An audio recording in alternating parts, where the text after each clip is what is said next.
تمام معاملات پر بات ہوئی، اس میں نیب کے ایشو پر بھی بات ہوئی تھی، اور اس میں سیاستدانوں نے یہ کہا تھا کہ نیب کو پولیٹیکل وکٹمائزیشن کے لیے استعمال کیا جا رہا ہے، تو جس پر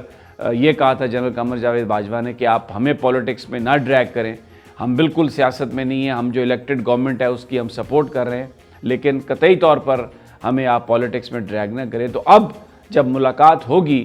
تو ڈیفینیٹلی اس میں پاکستان کی سیاست پر بھی ڈسکشن ہوگی، جو ریکنسیلیشن مووز ہیں ان پر بھی ڈسکشن ہوگی، پاکستان کے اندر جو 18ویں ترمیم ہے جس کے بعد صوبوں کے پاس بے پناہ اختیارات آ گئے ہیں اور وفاق کے پاس اختیارات نہیں ہیں، اور پاکستان کی جو سیکیورٹی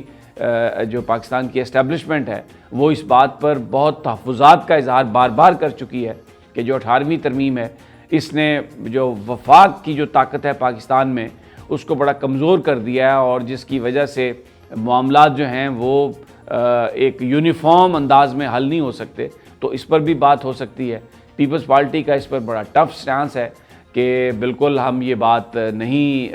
18ویں ترمیم پر ہم کوئی بات نہیں کریں گے۔ اب اس ساری صورتحال کو دیکھتے ہوئے کہ یہ جو ایک نئی ڈیولپمنٹ ہو رہی ہے کشمیر کے حوالے سے، اور اس میں دوسری سیاسی جماعتوں کا بھی ایک رول بن رہا ہے، ان حالات میں جو پی ڈی ایم کے اندر اتحاد دوبارہ لانے کی کوششیں ہیں، مولانا نے ان کو تیز کیا ہے، اور میں نے اپنے پچھلے ویلاگ میں بھی آپ کو بتایا تھا کہ جو پیپلز پارٹی اور اے این پی کو نکالنے کی جو بات تھی اس سے مولانا نے پرہیز کیا ہے، اور نواز شریف صاحب کو یہ بات بتائی ہے کہ یہ اگلے عید کے بعد اس بات کا بڑا امکان ہے کہ جو اسٹیبلشمنٹ ہے وہ ہم سے بھی رابطہ کرے گی اور کشمیر کے حوالے سے گفتگو ہوگی۔ جب آمنے سامنے بیٹھیں گے موقع ملے گا تو ایک تو ہم سب کو، اپوزیشن والوں کو ایک پیج پر ہونا چاہیے، اس لیے اس وقت حالات کا تقاضا یہ ہے کہ پیپلز پارٹی اور اے این پی کو اپنے ساتھ ملایا جائے، اور اس وقت جب اسٹیبلشمنٹ کشمیر کے حوالے سے بات کر رہی ہوگی تو ہم کچھ گیو اینڈ ٹیک کی بات کریں گے، اور کم از کم جو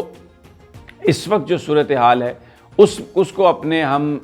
حق میں استعمال کرنے کی کوشش کریں گے۔ اپوزیشن نے یہ بھی بات کہی ہے جو مجھے سورسز نے بتایا کہ بظاہر عثمان بزدار کے حوالے سے وزیر اعظم صاحب کا ایک موقف ہے اور جو پاکستان کی اسٹیبلشمنٹ ہے اس کا دوسرا موقف ہے، تو ان حالات میں جب کہ آلریڈی ایک چیز ایسی چل رہی ہے، یہ اپوزیشن کا خیال ہے، تو ہمیں ایک متحد ہو کر جو کوشش کرنی چاہیے کہ کہیں کسی نہ کسی طریقے سے وزیر اعظم صاحب اور اسٹیبلشمنٹ کے بیچ میں کوئی دوری آ جائے۔ لیکن یہاں پر میں ایک آپ کو بات بتاؤں کہ عثمان بزدار کے حوالے سے جو تحفظات ہیں اسٹیبلشمنٹ کے وہ شروع سے ہیں، اور ہمیشہ جب بھی ملاقاتیں لوگوں کی ہوئی ہیں اس میں ان تحفظات کا اظہار کیا گیا ہے پرفارمنس کے حوالے سے، اور وزیر اعظم صاحب کو بھی اس بات کا بڑا علم ہے، بلکہ وزیر اعظم صاحب نے کچھ عرصہ پہلے بڑی ایک ہائی پروفائل میٹنگ میں اپنے ہی ان کے سٹاف میں جو مختلف لوگ ہیں ان سے یہ کہا تھا کہ یہ کیوں عثمان بزدار سے شکایات ہیں، ان لوگوں کو کیا وجہ ہے، ایک شخصیت کا نام لے کے یہ کہا تھا وزیر اعظم نے کہ ان کو کیا مسئلہ ہے کہ وہ کیوں عثمان بزدار کے حوالے سے تحفظات کا اظہار کرتے ہیں، مجھے سمجھ نہیں آتی۔ تو یہ جو معاملہ ہے بزدار کا یہ بڑے عرصے سے چل رہا ہے، اس لیے یہ کوئی نیا معاملہ نہیں ہے، اور اس پر اگر کوئی یہ کہے کہ ڈیڈ لاک ہے، یہ بھی بات نہیں ہے، ڈفرنس آف اوپینین ہے آن دا پرفارمنس۔ عمران خان کہتے ہیں کہ یہ پرفارمنس بہتر ہے، دوسری طرف سے کہا جاتا ہے کہ اس پرفارمنس کو بہتر بنایا جا سکتا ہے۔ بہرحال یہ چیز چلتی رہے گی۔ اپوزیشن یہ سمجھ رہی ہے کہ ان کا یہ خیال یا ان کی پلاننگ یہ ہے کہ اس معاملے کو تھوڑا سا اگر وہ سٹرائک کریں، جب ملاقات ہوگی جو کہ توقع کی جا رہی ہے اور وہ ہوگی کشمیر کے مسئلے پر، تو وہ پاکستان کی ساری جو سیاسی مسائل ہیں ان پر وہ گفتگو کریں گے۔ تو یہ بڑا ایک انٹرسٹنگ سینیریو ڈیولپ ہو رہا ہے عید کے بعد، جس میں اپوزیشن کے اراکین بھی شامل ہوں گے ملاقاتوں میں۔ بظاہر یہ کشمیر کے حوالے سے سٹیک ہولڈرز کو ایک سیم پیج پر لانے کے لیے گفتگو ہوگی، کیا اس میں نکلتا ہے، کیا اس میں ہوتا ہے، تو یہ آنے والا وقت بتائے گا۔ عمران خان صاحب بہرحال آج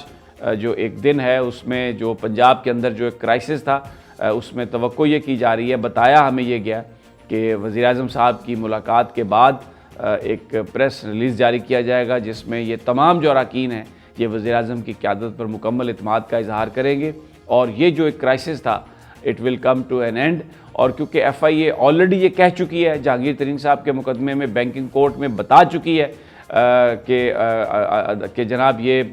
جو فیک اکاؤنٹ سے منی لانڈرنگ کا جو کیس ہے یہ غلطی سے بنا ہے، ہمارے پاس اس کا کوئی ایویڈنس نہیں ہے، ان کا کوئی نام نہیں ہے، تو اس بات کا بڑا امکان ہے کہ کیونکہ اب انویسٹیگیٹرز جو ہیں ان کو تبدیل کیا گیا ہے، اور یہ جہانگیر ترین صاحب کے گروپ کا یہی مطالبہ تھا کہ جو ایف آئی آر درج کی جا رہی ہیں وہ بہت سارے بااثر لوگوں کی کہنے پر کی جا رہی ہیں جو جہانگیر ترین کو عمران خان سے لڑانا چاہتے ہیں۔ تو ایف آئی اے انویسٹیگیٹر جو چیف انویسٹیگیٹر تھے رضوان صاحب یا وسیم صاحب ان کا نام ہے، ان کو پہلے ہی تبدیل کر دیا گیا، اور اب جب یہ ملاقات ہوگی تو اس کے بعد یہ پریس ریلیز آئے گا، اور ہمیں یہ بھی نظر آ رہا ہے کہ جو جہانگیر ترین صاحب ہیں ان کو بھی ریلیف ملے گا، اور جن لوگوں نے ایف آئی آر کے لیے کہا یہ بہت ایکسپیکٹڈ ہے کہ اگلے چند دنوں میں کوئی نہ کوئی کلہاڑا کسی بڑے آدمی پر گرنے والا ہے اس ساری صورتحال میں، اور اب دیکھنا یہ ہے کہ وہ کلہاڑا کس پر گرتا ہے، آنے والا وقت ہمیں بتائے گا۔ ناظرین، اگلی ویڈیو تک مجھے اجازت دیجیے، انشاءاللہ جلد ملاقات ہوگی، اللہ نگہبان۔